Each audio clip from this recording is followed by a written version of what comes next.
Bonsoir à tous. Bienvenue dans cet épisode de Course épique enregistré depuis le Majestic à Chamonix. On est aujourd'hui le mardi 29 août. C'est la deuxième année que Course épique pose ses valises ici.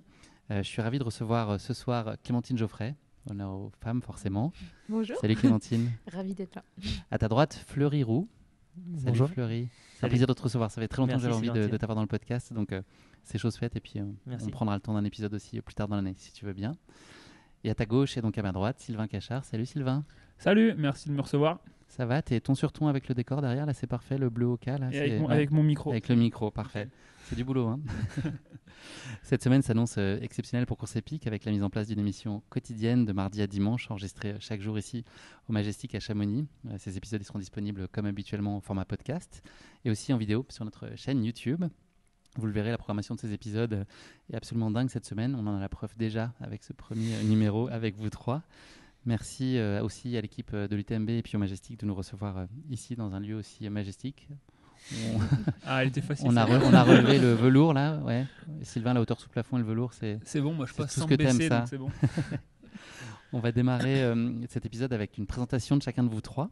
Je vais vous présenter. Il y aura une petite erreur qui sera glissée dans la biographie de chacun, donc je demanderai aux deux autres de pouvoir identifier quelle serait l'erreur.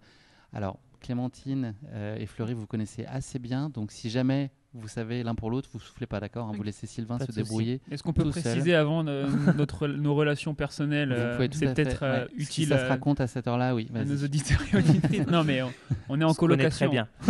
On se connaît très On bien. est en- J'espère on qu'on se trompera pas. On se supporte au quotidien, donc C'est le début de semaine, ça va encore. ouais, c'est On la en reparle pression là en dimanche. fait. Mais je suis sûr qu'il y a des trucs que vous savez pas sur moi. On verra. On va le découvrir. Je vais commencer par toi, Clémentine. Tu as 28 ans. Tu as fait tes débuts en kayak à l'âge de 8 ans. Tu as rapidement intégré l'équipe nationale junior, remporté notamment le titre de championne du monde junior en 2011 et ainsi que celui de championne de France junior en 2012. Tu as découvert la course à pied à 23 ans à Varsovie dans le cadre d'un échange universitaire. Nous pouvons pratiquer le kayak. Tu t'es alors lancé dans la course à pied, une décision qui t'a globalement réussi, on peut le dire, jusqu'à maintenant. Là-bas, tu es devenu expert dans la préparation du barks. C'est un potage à la betterave très populaire, un grand classique de la cuisine polonaise, souvent servi avec des croquettes ou des nouilles. Pas le droit de rire, Clémentine. En 2016, tu participes à tes premiers championnats de France et remportes le titre dans la catégorie espoir. Cette saison 2023 est un cru exceptionnel pour toi. Tout le monde l'aura noté avec des victoires majeures. Ta première place au championnat de France de trail court à Montpellier. Première place sur la Sky Race des Matézins, une manche des Skyrunner World Series. Et en point d'orgue, un titre de championne du monde sur le trail court, 42 km à Innsbruck, en Autriche. Voilà, on a eu l'occasion d'en parler dans Course épique déjà ensemble. Et dans un autre registre plus personnel, tu as participé au casting de la Nouvelle Star. Tu as déjà interviewé Ibrahim Malouf et tu as tenu un gîte pendant 2 ans. Voilà. Est-ce qu'il y a quelque chose qui vous choque dans ce que j'ai raconté de Clémentine? Bon, Oui, mais moi je dis rien. Mais je pense que Ouais, Sylvain bah, a moi, trouvé aussi. pour avoir expérimenté un peu les talents de cuisinière de Clémentine, je pense pas qu'elle soit experte en quoi que ce soit. à part- Ok, même un œuf à la coque? Non, mais la Si, nouvelle, l'œuf à la coque. enfin, la nouvelle star et tout. Enfin, non, c'était quoi le nouvelle casting? star, Ouais, le ça, gîte. je savais. Ibrahim Malouf, tu savais? Je sais pas qui c'est, je suis inculte. Aussi. C'est un trompettiste, hein, c'est ça? Ok, d'accord. Mais ça, j'y crois. J'étais quelqu'un de cultivé et tout. Mais par contre, le potage. Non, ça passe pas. Ça Ouais, passe ça pas. passe pas. Ça- Tu as raison. Après cet hiver, on verra. Mais C'est pas du tout parce que tu as regardé sur mes notes sous Non, mon pas épaule du pour tout, avoir j'ai la pas bonne triché. réponse. Franchement, j'ai Sans pas tricher. triché. Bravo. faut Bravo fleur, Sylvain. t'étais Ouais, d'accord avec moi. Ouais, c'est bon. Sylvain, toi tu as 24 ans, tu termines actuellement des études d'ingénieur à Lyon, c'est bien ça? Ouais. Tu vois, tu donnes un indice à tes amis. Tu as découvert la course à pied en montagne en t'amusant à dévaler les pentes à toute vitesse avec ton petit frère. Plus jeune, tu t'es ce qu'on peut appeler un touche-à-tout entre planche à voile, aéromodélisme et danse contemporaine que tu as pratiqué pendant 4 ans. Tout y passe. Poète dans l'âme, tu es même allé en finale d'un concours de poésie au collège en proposant une version rap revisitée agrémentée de beatbox de l'Albatros, un classique de Baudelaire. Tu as commencé les raids multisports à l'âge de 8-9 ans, pris ta première licence d'athlète à 13 ans et participé à ta première compétition en junior à 17 ans. Dès la première année, tu décroches une sélection internationale en équipe de France junior. Tu remportes une médaille de bronze par équipe au championnat du monde de course en montagne.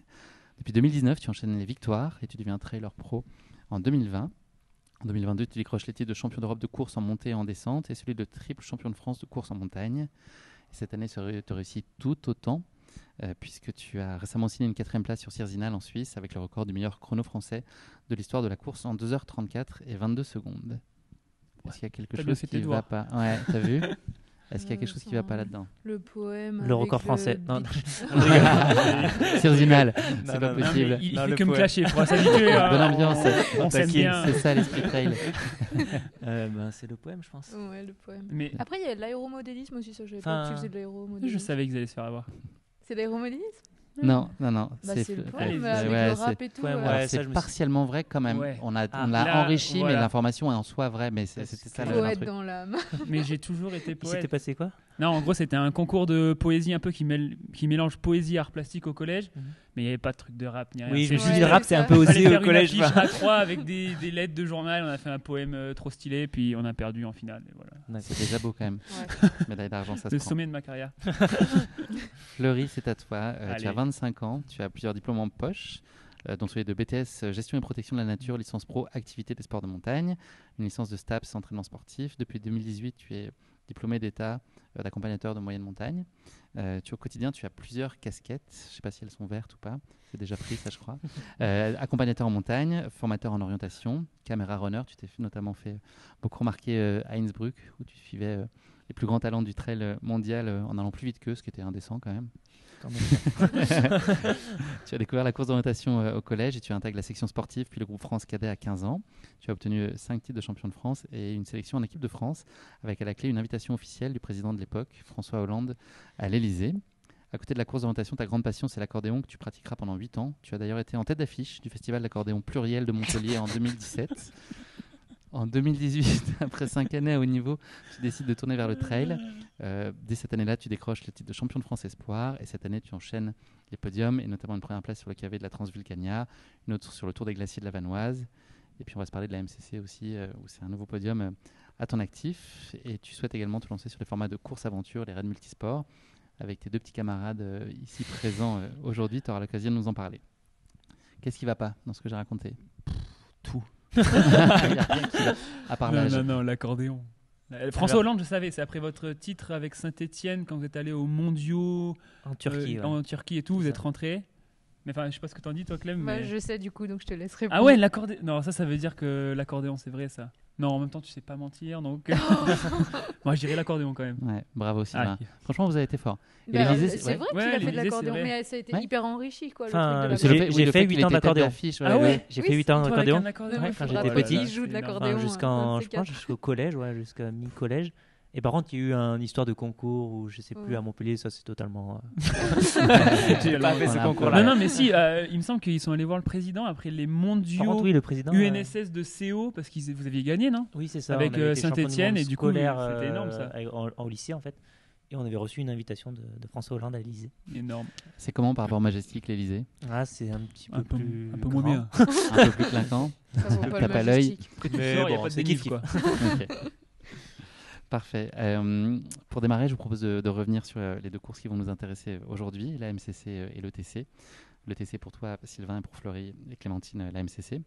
Donc, pour nos auditeurs, juste pour leur donner un peu de contexte, la MCC, c'est l'acronyme de Martigny, Combes et Chamonix, donc pour son arrivée sur la place du Triangle de l'Amitié. Le parcours de cette course compte habituellement 40 km et 2300 mètres de D+, mais cette année, en raison de fortes précipitations, le parcours a été un peu modifié. On a eu un tout petit peu plus de dénive, je crois, et un peu moins de kilomètres, 3 en moins. Cette petite balade sur les sentiers franco-suisses passe par les mythiques cols de la Forclaz et celui de Balme à 2190 mètres qui marque la frontière franco-suisse avec une magnifique vue assurée. Pas vraiment hier, mais bon, ça c'est la théorie, c'est ce qu'on peut lire sur internet, mais ça s'est pas vérifié hier. C'est une course qui est destinée en priorité aux habitants de l'espace Mont-Blanc, aux bénévoles qui souhaitent goûter à l'expérience UTMB sur une distance plus accessible, bien que le parcours soit technique et exigeant. Parce que vous ne manquerez pas de nous dire, j'en doute pas, Clémentine et Fleury. Vous étiez et nous étions, parce que moi j'étais aussi sur la ligne de départ, 1130 partants et 1104 à l'arrivée.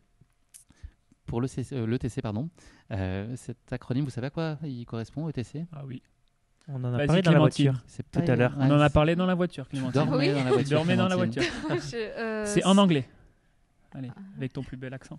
Le premier mot n'a rien à voir avec, ni avec un village ni une ville, Voilà. comme sur les autres. C'est quand tu commences quelque chose.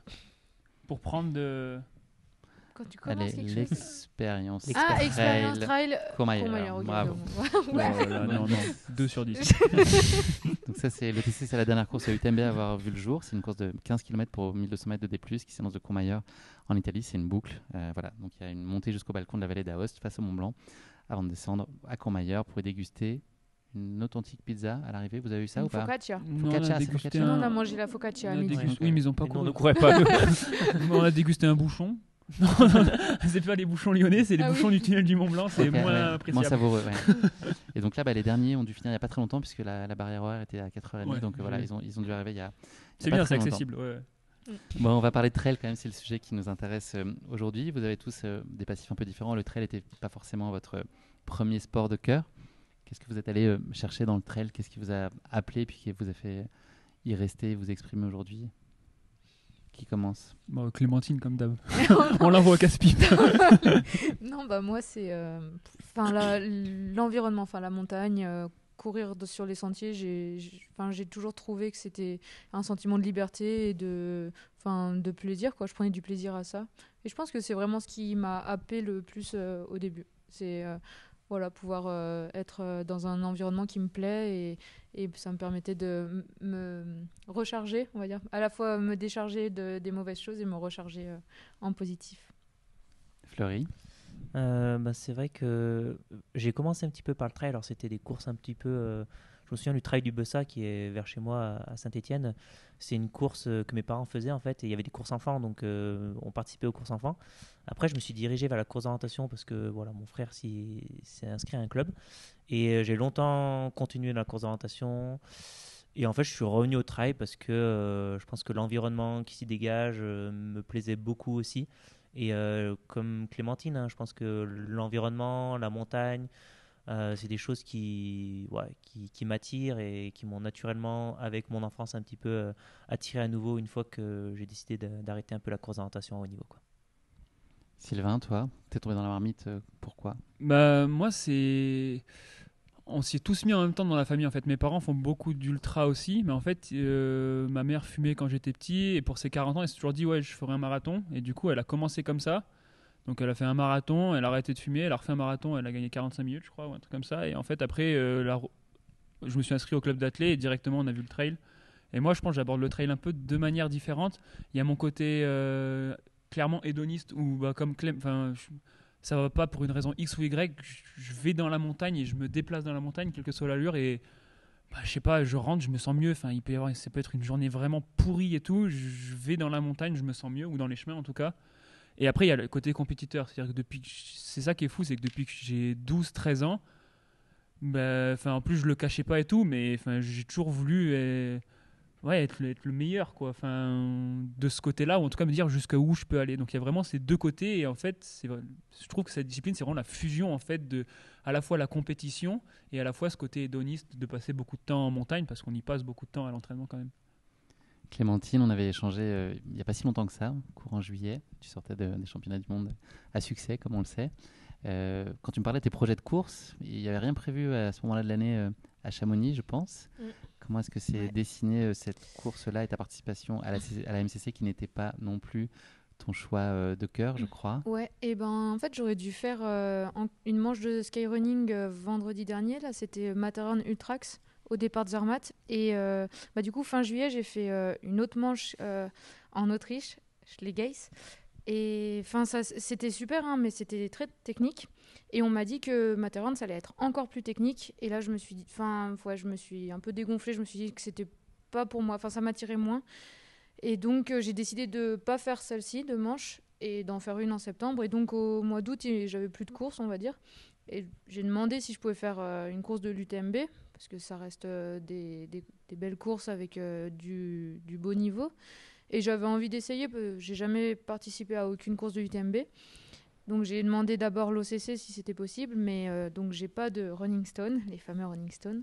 Donc ils n'ont pas voulu et j'ai eu un dossard pour la MCC. Donc je me suis dit, allez, j'essaye la MCC et puis si ça me plaît, ou voilà, ce sera l'occasion de revenir les années d'après. Déjà pour s'imprégner c'est quand même un événement particulier et j'avais jamais eu l'occasion d'être présente. Donc ça m'a permis de bien commencer la semaine et maintenant de profiter de cette ambiance justement le reste de la semaine. T'as ouvert le bal. Ouais. Fleury, toi tu participes beaucoup à des formats courts, notamment les kilomètres verticaux. C'était quoi toi tes ambitions là sur la MCC, qui est un format un petit peu plus long que le kilomètre vertical par définition, mais en tout cas les formats 30 peut-être sur lesquels tu es fréquemment. Là c'est un format de 40 km. Comment tu envisages la course et dans quelle disposition tu es toi de manière générale? Est-ce que tu vises forcément une position? Est-ce que c'est cette idée de prendre du plaisir, d'apprendre? Enfin, voilà, comment tu appréhendes une course de manière générale? Alors, c'est vrai que les dossards, je les prends. C'est vrai que cette année, je les ai beaucoup pris sur des formats assez courts. Je pense que avec mon boulot aussi, c'est compliqué de pouvoir m'entraîner énormément, notamment pour du long. Alors, j'ai déjà couru des formats 30-40 km aussi. Là, j'avais couru le Canigou il y a 3 semaines qui était un 33 km. Donc là, c'était un petit peu l'étape au-dessus, mais la distance ne me faisait pas peur. C'est sûr que la MCC, pour moi, elle tombait bien parce que j'essaye toujours de. Je bosse sur l'UTMB pour le live, donc pour filmer les courses. Et je me suis dit, c'est l'occasion aussi de faire des courses de l'UTMB sans avoir trop de pression parce que la MCC, finalement, reste une des petites courses, une nouvelle course, il y a moins de densité. Mais voilà, c'est vrai que quand je prends un dossard, j'aime bien aussi préparer la course. J'ai quand même cet esprit de compétition et du coup, je viens toujours pour me donner un objectif déjà. Voilà, alors, la place et le temps, c'est toujours très compliqué parce qu'on ne connaît pas le niveau. Là, je savais que des coureurs qui ont fini devant moi, comme Simon Clovis, de base, ils sont meilleurs. Ils s'entraînent de manière peut-être plus structurée que moi et voilà, ils ont plus de qualités qui leur permettent de faire des résultats. Donc, Simon Paccard et Clovis. Voilà, c'est ça qui font 1 et 2. Donc voilà, moi j'ai fait ma course, je me suis mis dans mon rythme, j'ai essayé de faire ma course à mon niveau et après là c'est sûr que quand je suis à la bataille, soit pour gagner, soit pour le podium, je m'arrache et j'utilise un petit peu cette concurrence justement pour me surpasser et essayer d'aller chercher un bon résultat, quoi. Tu avais participé déjà 2 fois à la YCC en Ouais, 2017 c'est ça, et 2018. Quel souvenir tu gardes de ça et de cette ambiance chamonniarde autour du TMB? J'avais adoré l'YCC. Alors nous, on avait le prologue la veille à Chamonix et ensuite la course à Courmayeur. Et je me souviens, le prologue, c'était génial parce qu'on courait tous ensemble. Il y avait une super ambiance à Chamonix dans le centre. Après, le lendemain, j'ai jamais fait une très bonne course à la YCC. Le lendemain, j'étais toujours fatigué. Je faisais toujours un bon prologue et j'étais fatigué le lendemain. Je sais pas, j'avais pas enchaîné les deux. Mais bon, l'ambiance de manière générale, j'aimais bien. Après, c'est sûr que l'YCC, ça restait une petite course qui n'était pas très valorisée à l'époque, en tout cas par l'UTMB. Maintenant, je pense qu'elle prend aussi un petit peu plus d'ampleur. Et j'avais jamais vécu aussi d'arriver à Chamonix comme là sur la MCC. Donc, ouais, j'étais content un petit peu de revenir sur l'événement et surtout pouvoir combiner ça un petit peu avec le boulot en fin de semaine, quoi. Sylvain, j'en ai parlé là tout à l'heure. Sirzinal, c'est il n'y a pas très longtemps. Donc, tu as signé une performance remarquable qui a dû te prendre pas mal de jus. C'est compliqué d'enchaîner à des dates aussi rapprochées sur un format même court comme celui de l'ETC? Je pense que ça dépend de ses qualités intrinsèques en tant qu'athlète.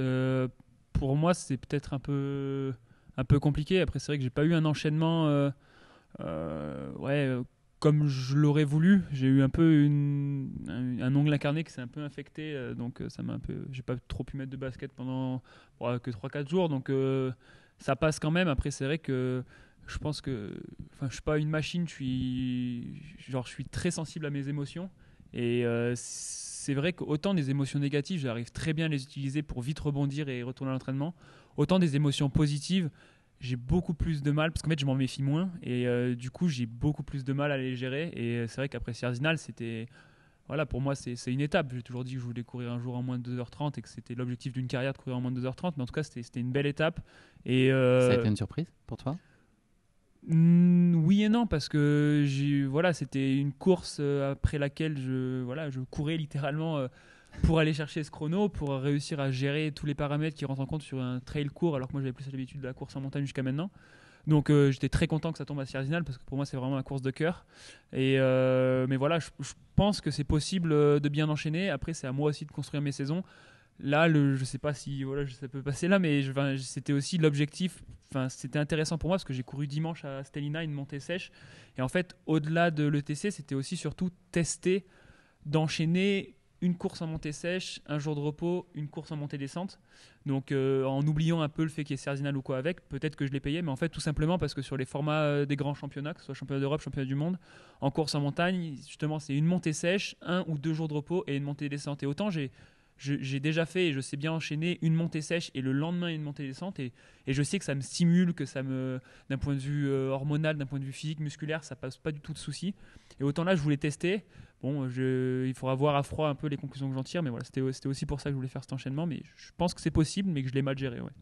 Et tu avais une idée en tête de la stratégie à adopter? Ton envie, c'était quoi? C'était de partir devant? C'était d'observer? Comment tu envisageais la course? Je m'étais dit, en gros, je me sentais un peu limite par rapport à quand je m'entraîne vraiment en course en montagne sur des efforts intenses. Donc je m'étais dit, bon, gère ta course, laisse-les faire la leur, lisse ton effort jusqu'à 100 mètres de dénive, 150 mètres de dénive de la fin de la vraie bosse. Et ensuite, c'est plus des petites bosses, des petits coups de cul et tout. Et c'est des choses que j'arrive mieux à gérer parce que c'est aussi les efforts qui se rapprochent du trail. Et donc, je m'étais dit, bon, reste dans le paquet. Et puis, si à un moment donné, il y a l'occasion, passe devant et essaie de mettre un plus gros tempo sur la fin de la bosse. Bon, voilà, au final, ça s'est pas du tout passé comme ça. Mais voilà, c'est ça aussi. Il faut savoir s'adapter.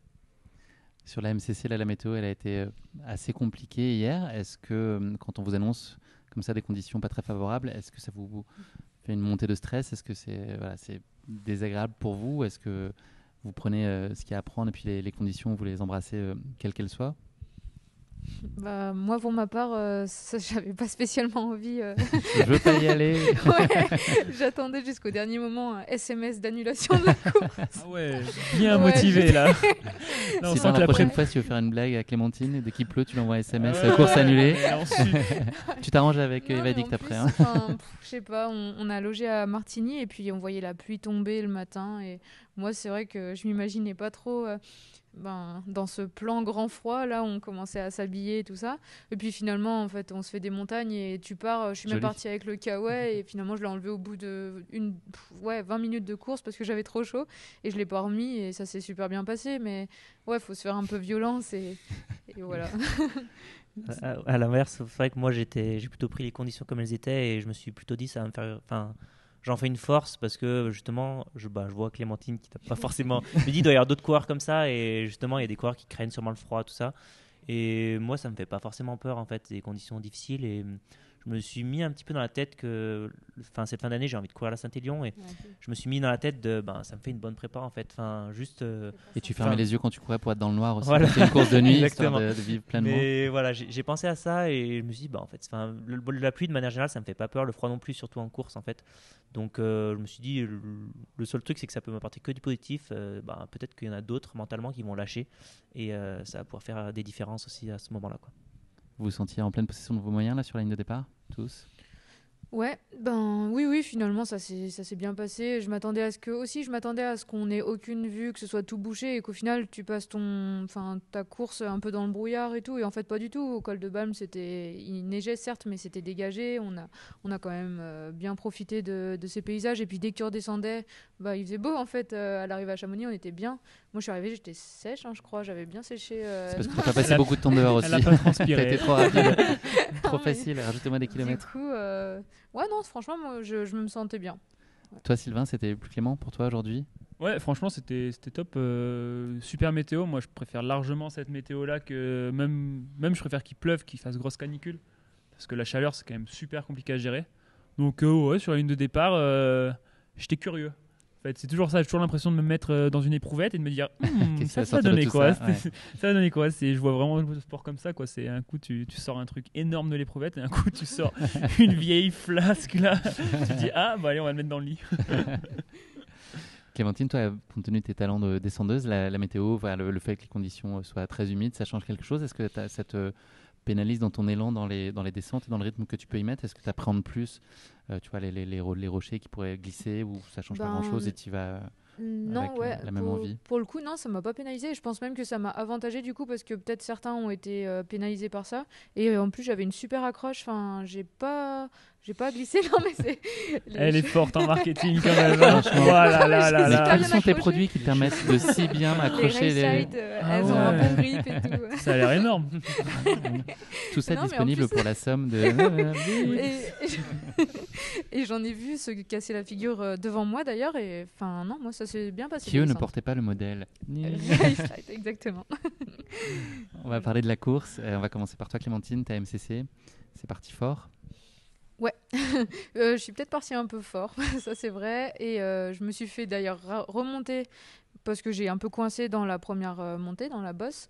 Je me suis fait remonter par l'Espagnole.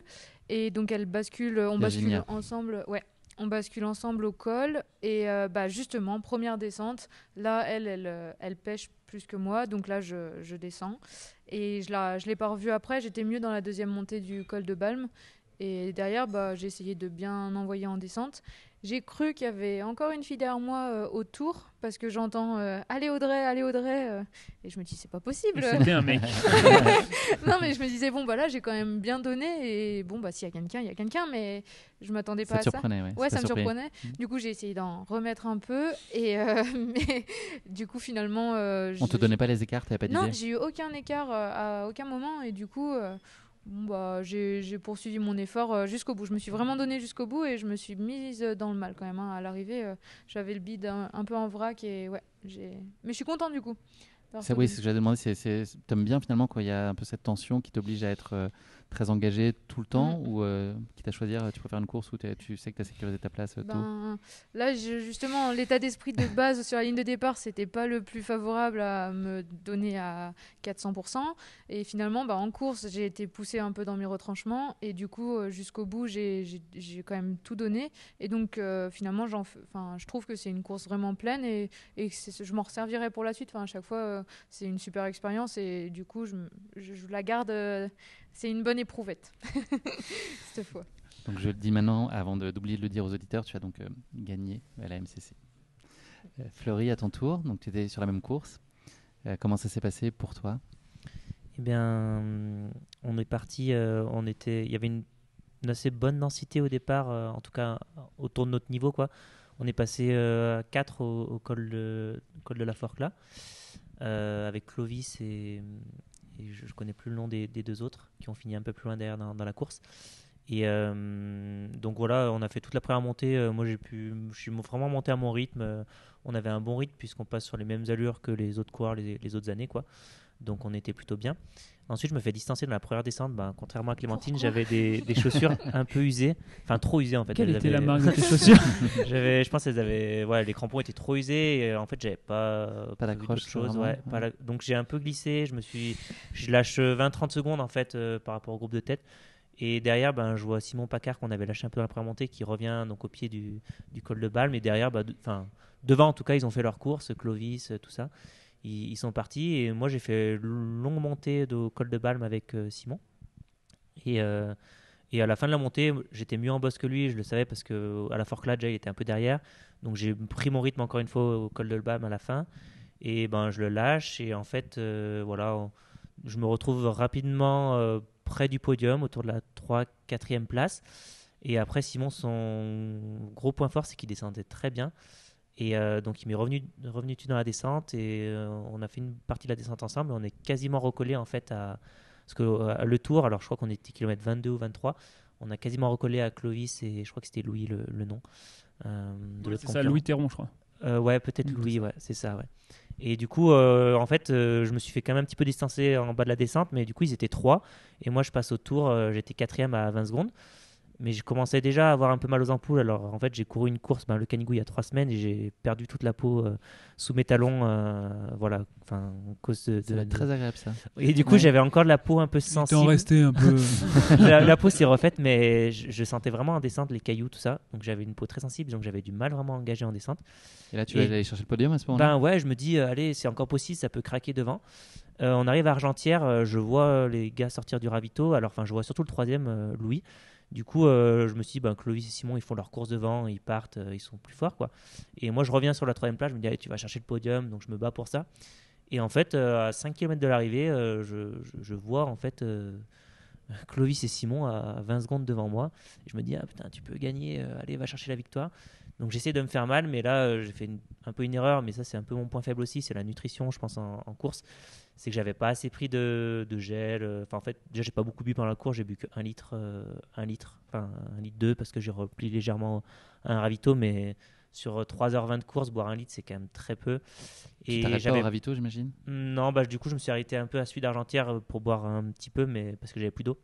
Mais le solide et tout ça, tu l'emportes avec toi Ouais, j'avais pris des gels, mais en fait, j'avais plus assez de gel. Franchement, j'avais plus assez de gel. J'aurais voulu manger plus et j'ai pas pu. Et du coup, j'ai coincé un petit peu quand même sur la fin.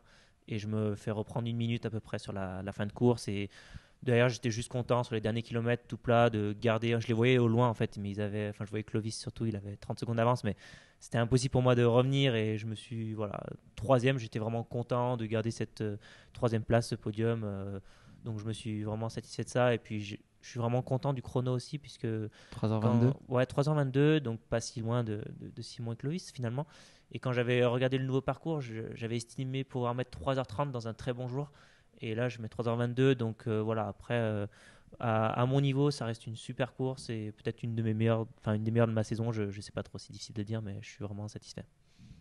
Le parcours, globalement, vous en avez pensé quoi ? Non, il était chouette vraiment.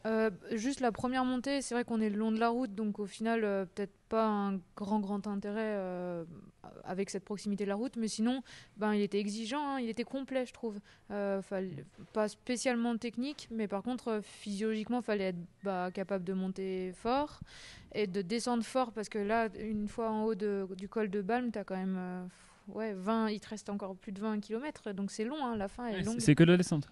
Au début, c'est un peu boss, ouais, boss, il reste ça 300 qui est mètres de D+, exigeant aussi. derrière. J'ai trouvé la fin du coup Oui. très dure en fait finalement. Je m'attendais pas. Enfin ouais, les remontées en fait, elles faisaient mal et comme on était au taquet quoi, la moindre remontée de 20-30 mètres de dénivelé en fait, elle faisait mal. Surtout qu'on avait enregistré sur le profil une remontée de 100 mètres à la fin, mais en fait il y en avait quand même Il y en a une deux. qui est cachée aussi. En fait c'est ça, il y avait des petites cachées. 29, là, on l'avait pas trop vue. Voilà, c'est ça exactement. Et justement, moi je pensais qu'elle était passée celle-là, donc je me dis allez full descente maintenant. Et non, en fait, c'était dur. Sylvain, toi, tu as pour habitude de finir en croix sur les lignes d'arrivée, en tout cas d'être au maximum de ton engagement. Est-ce que ça a été le cas aujourd'hui ? C'était comment ton ETC ? Ouais, toujours. Moi, c'est ce que j'aime. De toute manière, c'est une course, elle est réussie si je me donne à 100%. Je suis rarement déçu en course, sauf quand j'ai été flemmard, fainéant, quoi, et que je me suis pas donné à 100%. Ça arrive beaucoup, ça ? Tu ressens beaucoup ça dans une année ? Non, pas. À chaud, tu as toujours l'impression d'être donné à 100%. Après, tu réfléchis, tu te fais mais là, en fait, j'aurais peut-être pu, parce qu'on oublie la douleur, en fait. Mais voilà, moi, je suis hyper content parce que c'est vraiment l'idéal auquel après auquel j'aspire. C'est toujours me donner à 100%. Je me dis, en fait, les objectifs que tu t'es fixés dans ta carrière, si tu te donnes toutes les opportunités que tu as d'avoir des dossards, si tu te donnes à 100%, forcément, tu vas atteindre tes rêves, en fait. Il y a des jours, oui, ce sera 1 jour, 2 jours, 3 jours, 1 an, 2 ans, peut-être tu seras dans le mal, mais il y a un moment donné, si tu te sens à 100%, que les planètes sont alignées et tu feras un gros truc. Du coup, moi, c'est toujours mon leitmotiv. Donc là, moi, je me suis donné à 100%. Après, ça a été vraiment dur physiquement, mais je suis vraiment content d'être resté mobilisé mentalement et de me faire aussi mal que si je jouais la victoire, que si je jouais... voilà. Donc ça, c'est la grosse satisfaction de la course, quoi. Moi, en tant qu'athlète, à ma petite échelle, je suis content de m'être donné à 100%. Tu dis, c'est une citation LinkedIn, c'est rare de parler de citation LinkedIn. Je ne sais pas si je la lis ou je l'exprime. En gros, ce que tu racontes, c'est que ton objectif pour toi, c'est de sacrifier, aucun de tes rêves, en fait, de ne pas avoir à choisir entre ta carrière de sportif et puis tes études de haut niveau. C'est un combat de réussir à faire ça. Est-ce que tu arrives à t'y tenir ? Est-ce qu'il y a des choses sur lesquelles il faut renoncer malgré tout, auxquelles il faut renoncer ? Ouais, ça a été vraiment un combat tout au long de ma scolarité. En fait, ce double projet, en fait, pour moi, il commence à la fin du collège, quand je faisais des crosses régionaux, etc., et que je suis parti en sport-études. À 14 ans, je suis parti de chez mes parents en Lozère, et voilà, j'ai rencontré mon deuxième entraîneur, et qui fait un de ceux qui fait que je suis l'athlète épanoui que je suis aujourd'hui. Et c'est toujours compliqué, en fait, parce que on demande à des personnes qui sont en dehors du milieu sportif et dans le milieu professionnel de comprendre nos absences, nos baisses de rythme, nos baisses de motivation, nos baisses de régime, mais aussi à l'inverse des gros ups qu'on peut avoir aussi. Je pense que le sport, c'est vraiment quelque chose le sport de haut niveau en plus, qui amplifie vraiment toutes les émotions, et donc ça peut être très bas, très haut. Et moi, ça a été vraiment un combat. Là où j'en suis actuellement, je suis en stage de fin d'études. Si tu me laisses l'occasion de citer l'entreprise merveilleuse dans laquelle je suis, c'est Sogilis à Grenoble. Et en fait, j'ai réussi à trouver donc un stage. Je suis à mi-temps et je peux travailler en distanciel comme je veux.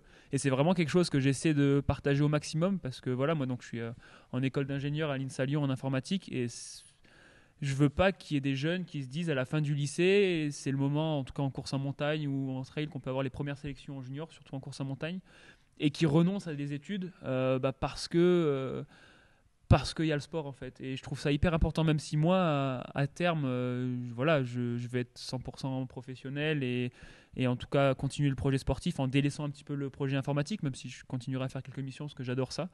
Mais voilà, je veux vraiment montrer que c'est possible et ça l'est en fait. S'il y a la bonne communication, si on tombe sur les bonnes personnes aussi, il faut aussi un peu de chance, mais c'est possible, il y en a plein. On voit Yann Schrub en athlée, en études de médecine. Voilà, on voit Clem qui a fait Sciences Po. Quand même. Quand même, non, mais je dis ça en rigolant parce que. Mathieu Delpech aussi. Voilà, Matt, il était avec moi à l'INSA Lyon, 1 an de plus. Baptiste Fourmont, 1 an de moins, pareil, qui est chez Oka aussi, qui a fait 4e au France Elite sur 3000 steeples.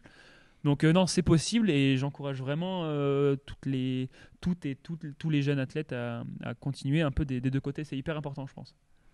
Clémentine, là tu es venue avec ton équipe. Alors je ne sais pas si Evadik, si c'est Keep Run maintenant ça a été renommé, c'est ça? Ou c'est toujours Oui, a Evadik? priori, ce sera plus Keep Run prochainement. D'accord, c'est ta On a veste. fait une réunion. Ok. On En a tout choisi cas, Keep Run finalement. Là, il y a beaucoup de moments aussi de collectifs et de moments partagés pendant cette semaine UTMB. Ouais, ensemble je toutes pense que ça ensemble. va partir. Enfin, ça va passer super vite. Là, on est dans un chalet à Argentière, donc. Mais enfin, si, bah là aujourd'hui, j'ai pu suivre du coup Jade et Sylvain sur le TC, donc c'était vraiment chouette de pouvoir. Enfin, hier, elle était là à mon arrivée, et donc ça me tenait à cœur vraiment d'être là pour l'encourager. Bien sûr, après, il y aura Blandine sur l'UTMB. Il y a Lorify aussi qui va faire la CCC. Son retour Ouais. après une blessure. C'est ça, ouais. On s'en réjouit. Et donc, c'est bien, on est à peu près présente sur. Enfin, non, il n'y a pas toutes les courses, mais voilà, on est quand même bien présente. Et donc, on va essayer de suivre un peu tout Et ça. c'est vrai que le fait que toi, tu aies fait ta course déjà, là, tu as juste à profiter de tout le monde et venir Ouais, ça les c'est encourager. vraiment trop bien. Ouais. C'est l'avantage de commencer. Fleury, pour parler de toi d'un projet qui a été assez emblématique de ton parcours, c'était l'année dernière, c'était le projet Across Norway, qui était la plus grande course d'orientation au monde, 3000 km du nord au sud de la Norvège avec ton frère. Est-ce que tu peux nous en parler? Je pense qu'il y a un projet, vers une actualité autour d'un film qui va relater ce projet-là, c'est ça? Oui, effectivement. En fait, l'été passé, avec mon frère, on a traversé la Norvège à pied en orientation. Alors nous, on est fans d'orientation, comme tu l'as précisé un peu dans les présentations. Moi, j'ai fait de la course d'orientation. Mon frère est aussi cartographe en course d'orientation. Et on a réalisé ce projet donc sur l'été 2022. Donc c'était 83 jours au total de marche. Donc en grosse partie hors sentier, puisque l'orientation, ça se fait donc avec des cartes. On l'a fait qu'avec des cartes hors sentier. Et on a fait un film en fait dessus. Enfin, on a un réalisateur, la Kenta Ozaki, qui a travaillé sur un film. On a déjà fait une avant-première. Et ce film va être présenté en festival prochainement. On a T'as une déjà idée de la des date contacts. à laquelle on pourra le voir? Alors, on passe déjà par des sélections. Ok. Il y a eu plutôt des bons retours, en tout cas sur l'avant-première. Et on est en train aussi de voir directement avec des festivals, notamment, ça sera plus sur cet hiver ou au printemps, de caler des dates de diffusion exclusives pour notre film. Donc voilà, ça va sur les réseaux sociaux, il y aura des nouvelles de temps en temps. Voilà. Suivez Fleury sur les réseaux pour pas Suivez passer à côté. Across Norway. Et Across Norway aussi. Norvège, Norway, on l'avait mis en anglais. international. Ouais. Tu l'as dit que c'était du sud au nord la traversée? Non, Ouais. c'est pas d'est en ouest. Hein. Oui, c'est du sud au nord, du coup c'est assez long en fait la 12 Norvège. kilomètres. C'est 2800 km. Quelle place toi tu penses laisser à la course d'orientation là dans les mois et années à venir? Est-ce que par rapport au trail et tout ça, est-ce qu'il y a des choix à faire? Est-ce que tout ça va coexister? Moi j'ai déjà un peu tiré une croix sur le haut niveau en orientation. Hein. C'est une discipline qui est exigeante parce que ça demande un entraînement particulier parce qu'il faut s'entraîner sur carte. Donc dans l'idée il faut rejoindre un pôle et en fait en France c'est très compliqué de vivre de ce sport puisqu'il est très peu médiatisé déjà et que la fédération est assez petite. Hein. Il y a 10 000 licenciés. Alors c'est un sport de niveau parce qu'il y a quand même des championnats du monde, c'est très bien fédéré et puis c'est des athlètes de haut niveau. On leur envoie, j'ai l'exemple de Frédéric Tranchant par exemple qui a déjà fait des grandes performances, ou François Gonon, l'ancien record français de Cerzinal, qui avait réalisé une 4e place et en 2h34 sur Cerzinal aussi. Judith aussi. Judith, ouais. Il y a Mark Lowenstein, il y a Tove Alexandersson qui a fait 2e du championnat du monde de course en montagne cette année à Innsbruck. Fait que, en tout cas, l'orientation, c'est vrai que le haut niveau c'est compliqué, mais de manière générale, moi j'avais arrêté l'orientation à haut niveau puisque le haut niveau ne m'intéressait pas forcément dans toutes les contraintes que ça pouvait imposer. Je continue. Par contre, ça reste une passion pour moi, l'orientation. Donc, à travers ce projet ou à travers mon boulot, puisque je suis aussi formateur en orientation pour les futurs accompagnateurs en montagne, voilà, ça reste une passion et moi, je prends toujours plaisir à orienter, à aller sur des courses avec mon club pour les championnats de France, etc. Je m'investis encore un petit peu dans la pratique, mais pas avec un objectif de performance. On en a parlé il y a quelques semaines, Clémentine, sans savoir qu'on allait se retrouver tous les quatre quelques semaines après. Vous avez un projet commun au mois de septembre. Est-ce que vous pouvez nous en parler, Sylvain? Tu veux nous raconter peut-être ce qui vous attend? On va faire un enfant. Ouais, garde partagée, comment ça va se passer? Non, on va faire un truc un peu fou pour moi. Alors, dans le trail, c'est assez commun, c'est faire 20 heures d'effort d'affilée. Mais là, en fait, c'est le RIF, ça s'appelle Raid in France. C'est le format court, donc c'est pour ça que ça fait que 20 heures. C'est fou de dire ça, mais je sais pas du tout comment ça va se passer. Non, et c'est les championnats d'Europe et les championnats de France aussi. Fin septembre, début octobre, à Tence, en Haute-Loire. Et donc en fait, c'est parti d'un projet de base, on devait le faire l'année dernière. Donc nous trois, plus notre Pierre Martinez Payot pour les intimes, qui est un de nos colocs aussi. Et donc ça se fait par 4, on reste toujours tous les 4, c'est pas un relais, avec plusieurs disciplines, le tout en orientation. Donc en gros, il y a du VTT, de la progression à pied, donc du trail, ça dépend si on court ou pas, du packraft, donc en gros c'est de la navigation sur un bateau gonflable, et puis de la natation, un fleuri. C'est ton maillon faible? En septembre, oui. il va apprendre à nager. La bouée canard, ça marche ou pas? On a le droit à la on a le droit à la bouée. bouée, et je pense qu'on va la prendre. Il va falloir quelque chose pour m'aider. Non, et donc c'est ça, et donc c'est aussi de nuit, enfin départ 6h du matin, c'est prévu 18h pour les premiers, donc on fera une bonne partie de nuit aussi, et je pense que ça va être une aventure énorme, parce que c'est vrai que nous en trail, on a toujours l'habitude d'être seul. Moi, j'ai fait beaucoup de raids. Les premières compétitions que j'ai fait, c'était du raid. Et en fait, j'adore ce côté ensemble. Vraiment, ça motive, ça transcende. Et alors, de le faire entre potes, entre colocs et tout, je sais pas si à la fin, on va rompre le bail et prendre des apparts séparés. Ou si. Non, mais je pense que ça va trop bien se passer. Rupture conventionnelle d'amitié. Ouais. Non, mais je pense qu'on est vraiment tous sur la même longueur d'onde. On aime déconner, mais surtout aussi, on est compétiteurs. Donc, ça va être trop bien, franchement. J'ai un dernier petit jeu à vous proposer avant les 2 dernières questions du podcast. Je vais vous mettre à contribution. Clémentine, tu connais, c'est le questionnaire de Proust. Donc, je vais demander à chacun de lire une question et de la poser à son voisin de gauche. Donc, Sylvain, tu poseras la question à Fleury. Fleury, je te laisse ouvrir le bal et tu pioches. Je suis pas sûr que ça intéresse les auditeurs. Alors, Fleury, si tu peux lire la question dans le micro. Et c'est pour Clémentine. Donc, c'est pour Clémentine. Occupation favorite quand tu ne cours pas? Quand je ne cours pas, j'aime favorite.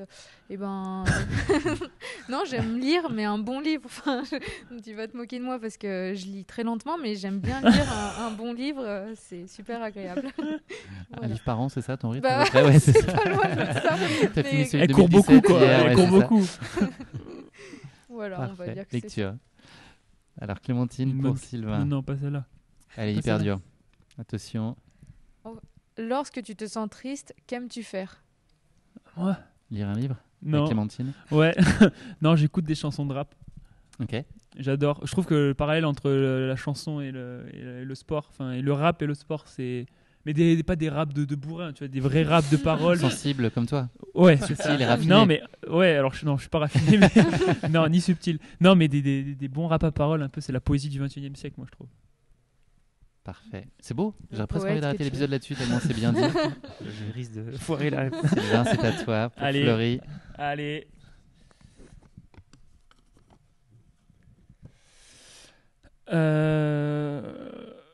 Quel talent aimerais-tu le plus avoir? Quelque chose de réel ou... Parce que moi j'aimerais bien voler. Très bien. C'est toujours... Courir vite. Courir vite. Voler. J'aimerais bien Ouais, voler. ça, je te comprends. Est-ce que quand tu rêves que tu voles Ça parfois? peut m'arriver, ouais. Ça peut C'est m'arriver. décevant de se J'aimerais réveiller bien par après, exemple faire du parapente. Ouais, c'est Je ou suis génial. dégoûté à autre, chaque fois. Moi, je rêve, je vole et je me réveille. Ouais. Je trouve ça... ouais. Ok, on prend. Merci beaucoup. Il y a plein de petites activités très très Franchement, sympathiques. c'est ludique, hein, Ouais, on se ouais, marre. oui, c'est C'est un camp de vacances pour épique pendant l'UTMB.